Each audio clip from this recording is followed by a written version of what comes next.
Good evening, and thank you for joining us. Christy is in for Karen, who is off tonight. Our forecast calls for heavy rains later this week, which brings along the worry of potential flooding. Tonight, we have team coverage on the impact this massive storm system could have. We begin with KCBD News Channel 11's Presley Fowler. She's live with how Lubbock first responders are getting prepared for anything that might happen. Presley? Christine Abner, earlier today I spoke with Fire Chief Steve Holland. He says that Lubbock Fire and Rescue is prepared at all times of the year for severe weather. And this week, the water rescue teams have been taking extra care to prepare the water rescue gear and make sure that everything is ready to go. As the threat of potential flooding this week is present, first responders in town prepare for the worst-case scenario. Lubbock Fire and Rescue has a dive team and swift water team that train year-round for these potential situations. We've been sending them to a school in Fort Worth. It lasts about a week, but then they're constantly practicing and doing some things here. The rescue team has quarterly drills, and then they're constantly doing other training. Everything from just in the pool to just skills, all the way to Alan Henry to do deep dives and just kind of get comfortable with being almost in blackout conditions. Lubbock police officers will also be keeping an extra eye on problem areas, keeping in constant communication with other first responders. What they're going to do is be on regular patrols, and as they drive down the street, for example, if they notice high water, they're going to report that immediately to whoever needs to know. The dive team and swift water team will be ready to go should anything happen this week. Of course, the best thing residents can do is to be aware of low water areas and watch out for standing water on roadways. It could be, several feet deep, and it's not worth your time or running your car, or even taking a chance of risking your life. Just turn around, take an alternate route. And Chief Holland was saying that even 5 to 6 inches of rain on a roadway can flood your car. And sometimes you're not able to tell how much water is actually on the roadway. So, of course, as we said, the best thing to do is to turn around and find an alternate route. Christine Abner? Okay, thanks, Presley. And right now, showers have started to pop up across the South Plains. So when will the heavy rain begin? John is tracking the storms tonight. He joins us from the First Alert Forecast Center with the latest. John? Christy and Abner, we do have those showers and some heavy thunderstorms making their way across the South Plains. Activity primarily located now in northeastern Floyd County. That cluster, by the way, as it moved through Plainview, produced over an inch of rainfall. In the community of Aiken, close to an inch of rainfall. So with the moisture as it is, these storms, it doesn't take a lot to produce a lot of rainfall. That's why we're predicting anywhere from 2 inches to maybe up to 6 inches in some portions of the South Plains, particularly northeastern areas. But this gives you a radar estimate of rainfall amounts that could accumulate with these storms as they track through the region. And again, the amounts will be quite varied depending on the length of the storms, the movement of the storms. But the fact is, there will be flooding of low-lying areas, so you've got to remain alert over the next 24 to 48 hours. We're not expecting a lot of flooding rains over a large area tonight, but during the day Wednesday, there'll be more activity, and especially Wednesday night, Thursday, and Friday. Doppler shows one strong thunderstorm here. None of these are warnings. There are a couple of advisories in effect, a lot of flash flood advisories in effect. Heavier showers, Silverton approaching Kitty-Quay and Turkey, and there's some fairly heavy rain near the community of Darty there, so there may be some localized flooding with that particular thunderstorm. Here in Lubbock, we have missed the rain so far, and a quick look at our forecast for this evening simply shows low chances of rain now, but I will increase those later tonight as rain chances will crank up as we approach the midnight hour on through tomorrow morning. And in general this week, it's looking wet, especially Wednesday, Thursday, then tapering off Friday. Christy and Abner. Okay, thank you, John. While the amount of expected rain is expected to be high, farmers are rushing to get as much of their cotton harvested as possible. KCBD News Channel 11's Gloria De Leon talked to a farmer in Lynn County about that and joins us with more. Gloria? Christy and Abner, we're here in Lynn County where a farmer, Stephen Brosh, says it's a race against the clock to make sure they're harvesting as much cotton as they can before that rain moves through. It always worries you, who knows what's going to happen. They're saying some thunderstorms. I haven't heard of them calling for any hail, but hail would be the absolute worst thing we could have right now. He says he has 6 crew members working around the clock to make sure they get as much of the cotton harvested as possible. Brosh says though he didn't expect to harvest this early, it's not unusual. It's just the amount of time they have to get it all done. Brosh tells us that he's been working since last week to start harvesting his cotton. Now, coming up tonight at 10, we'll have more on this race against the clock for you. Christine Abner, back to you. Okay, thank you, Gloria. And before the heavy rain arrives, download the KCBD weather app. It comes with an interactive map so you can see what's happening in your neighborhood. It's free. Just search KCBD in your app store. We continue to follow breaking news as police search for suspects in an armed robbery. It happened at Fred's Gun Emporium at 29th and Slide just before 5 o'clock. Police tell us that 3 black men wearing masks walked into the shop and that one of those men had a gun. One of the employees was shot in the ankle. Right now, police believe the suspects are driving in a red car. If you know anything about this robbery, you're asked to call Crime Line at 741-1000. This week, the Lubbock City Council is considering a new request from UPS. And it could lead to fewer delivery trucks in your neighborhood this holiday season. But if approved, delivery drivers could use golf carts to get your gifts to your door. KCBD News Channel 11 Sasha Wilson joins us now to explain. Sasha? Councilwoman Karen Gibson received the request. Right now, golf carts are not allowed on the city streets, so that's the change the council will consider. City Councilwoman Karen Gibson says this is actually not a new idea. UPS representative came to me and asked if they could have golf carts during the holiday season only. Started looking into it. There are several cities throughout the state that already do it, and it's in pocketed areas. It's in just their heavy concentrated areas of packaging during the holiday season. So let's say it's an area such as Lake Ridge, where they have a lot of packages delivered during the holiday season.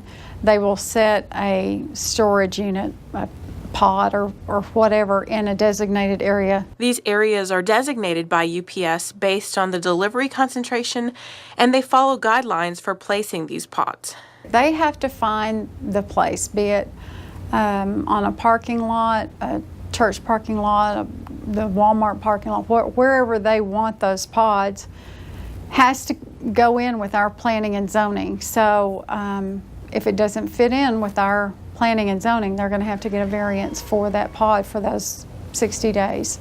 In communities where these deliveries are already happening, some residents have expressed concerns about the use of open trailers. In some of those communities, leaders decided not to allow deliveries using an open trailer.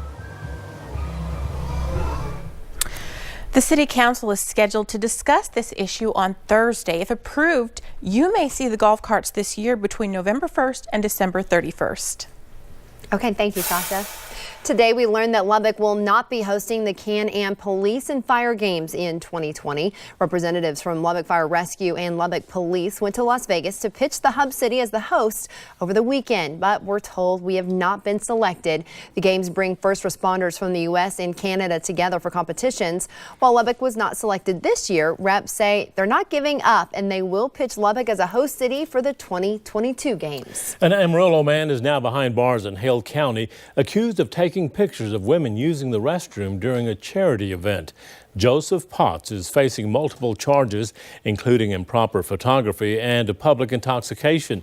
According to the Plainview Herald, Potts was subcontracted to take care of a portable bathroom facility at the annual Cotton Barons Ball on Saturday. A group of women reportedly saw Potts take pictures through a hole in the floor. Deputies arrested Potts at the scene after they say he tried to clear his phone. According to the Herald, DPS is now involved in that investigation. Lubbock's Health Department continues to see an increase in shigellosis cases in area schools and daycares. Staff have seen 71 confirmed cases of shigellosis since September 1st. Normally, the city typically sees only a few cases a month. Shigella is the bacterium that causes diarrhea that lasts from 4 to 7 days. So here's what you can do to protect yourself from Shigella. The Centers for Disease Control says to carefully wash your hands with soap after using the bathroom and before eating.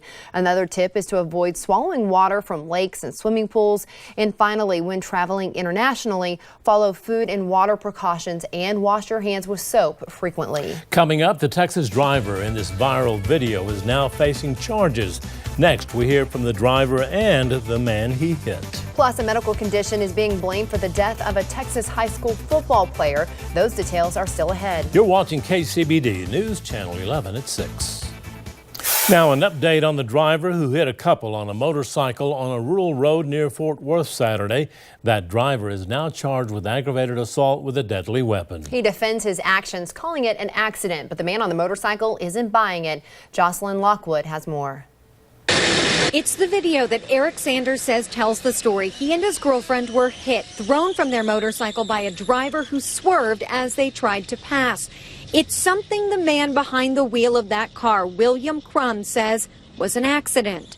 All of a sudden, I felt this tremendous stinging in my left leg. I immediately went like this. I was driving with my left hand. Crum stopped. What were you doing when you hit them? I don't care. In the video, he says he doesn't care. The guy jumped on me, basically verbally, from about 40 foot away. I'm very sorry. Like I said, I wish neither one of us was there at that same moment. He says he did not intentionally hit anyone, and he would apologize to Sanders' girlfriend. To her, but to him, no, because he was doing something illegal. I did. I crossed the double yellow line. That does not give him a right to hurt me. Sanders doesn't buy it was an accident. Before he ever got out of the vehicle and stated anything at all, I knew he hit me on purpose. He struggles to understand why. I want to know why he hit me, okay? He didn't hit me on accident. It's not just a coincidence.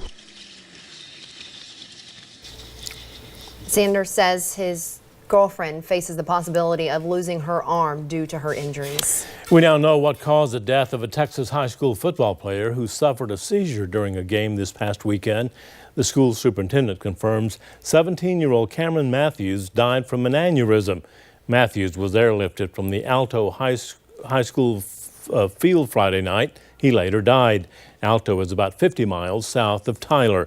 People gathered at that stadium on Saturday to pray for Matthews and his family.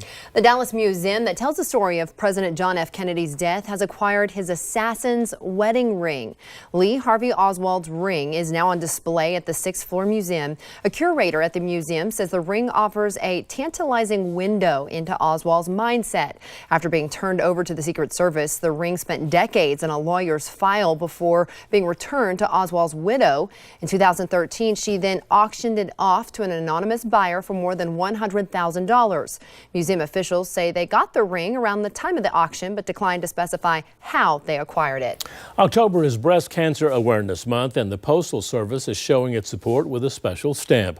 Today, post offices around Lubbock started selling the Breast Cancer Research Stamp. By law, 70% of the net amount raised is given to the National Institutes of Health, and 30% is given to the Medical Research Program at the Department of Defense. Since 1998, the stamp has raised more than $81 million for breast cancer research. You can purchase breast cancer research stamps at all Lubbock area post offices. Now stay with us. John's up next with a complete look at the forecast and our rainy week ahead. John Robinson. We've got a combination of sunshine, showers, some heavy thunderstorms. We're getting that activity again in Hale County. You've got a live look here at our Camera Covenant Health Plainview. You actually see another area of thunderstorms about to work their way into the city of Plainview. And I mentioned a few minutes ago, and you can see the water standing here. They had a little over an inch of rain in Plainview, so they're going to get some more here that might cause some flooding of at least street intersections and such in flood-prone areas. That'll be our trend over the next couple of days. Super Doppler HD3 shows the showers, thunderstorms in the main system out here again over Arizona. Really hasn't moved a lot, but look at the rainfall spreading through New Mexico, El Paso, and again, some of that energy is now reaching into the South Plains, Texas Panhandle, producing the heavy rainfall, especially northern areas just north of Lubbock, northern South Plains. It's going to be these north and northeastern areas that have the best chance of very heavy rainfall over the next 3 to 4 days, and a track of that system will bring the rain to our area. Currently, a live view on the Doppler shows activity about to move out of Floyd County. Heavy thunderstorm there, some new development in Bailey County, northern Cochran County, in and around Littlefield, throughout Lamb County, near Spring Lake and Earth. Here's the thunderstorm we showed you just a few minutes ago on our live view there. Thunderstorm just southwest of Plainview will track northeast, so more rain coming into the city. This is the heaviest thunderstorm. There's been no warnings. There's no watches for the South Plains except flash flood watches and aerial advisories, but there's some potential here, maybe some small hail with this storm along Farm Market Road 97, well southeast of John Ferris. It does show some hail extending over into Floyd in the Motley County area, and Flomont is a community here. You get over on Highway 70 towards Matador and Roaring Springs. So a pocket of very heavy rainfall and some small hail associated with that storm. Nothing around Lubbock yet. Our forecast pattern, notice the rain cast. It'll look a little bit dramatic at this point. Not so much this evening. Most of your storms north. Now at midnight, another band of shower storms tracking through that same area of the South Plains, but possibly reaching down to Lubbock, Lamesa, Brownfield, even the Tahoka community. That kind of tapers off. Then on Wednesday in the afternoon period, more thunderstorms firing up from Lubbock southwest up into Panhandle, all the way from Dimmitt into the Amarillo region. That expands, goes to the northeast. Then very heavy thunderstorms likely late Wednesday, overnight Thursday. Notice the timing there into early Thursday morning, with activity continuing throughout the day in the east and southeastern South Plains. And again, that's why rainfall amounts could be so heavy. We'll actually get a little bit of clearing, maybe in the Lubbock area briefly, but still a slight chance of showers Thursday night into Friday morning.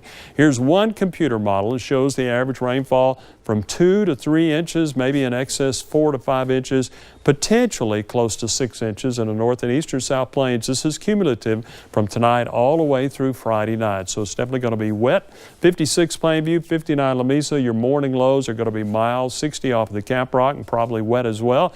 Tomorrow, because of the clouds, a rain chance, pull it down. It was in the 70s today. I've got it low 60s northwest, upper 60s Snyder, maybe 70 northeastern areas, but the rain will impact those temperatures throughout the next couple of days. So 7-day numbers, 60s tomorrow and Thursday. Some locally heavy rainfall. Be aware of that. Friday, maybe edging into the 70s if the rain ends early in the morning. Rain chances go down over the weekend. I'll give you a quick glimpse here again of another model here, and I'll just let this one roll through. You're going to see similar rainfall amounts. This is the European model. Shows amounts again from 2 to 3 inches, possibly up to close to 5 inches of rainfall. So the models there, Christy and Abner, throughout the last couple of days have agreed on rainfall and some very heavy rainfall. It is. All right. Thank you, John. Coming up, we have the team you voted for Week 9 Game of the Week. We'll tell you who it is coming up after the break.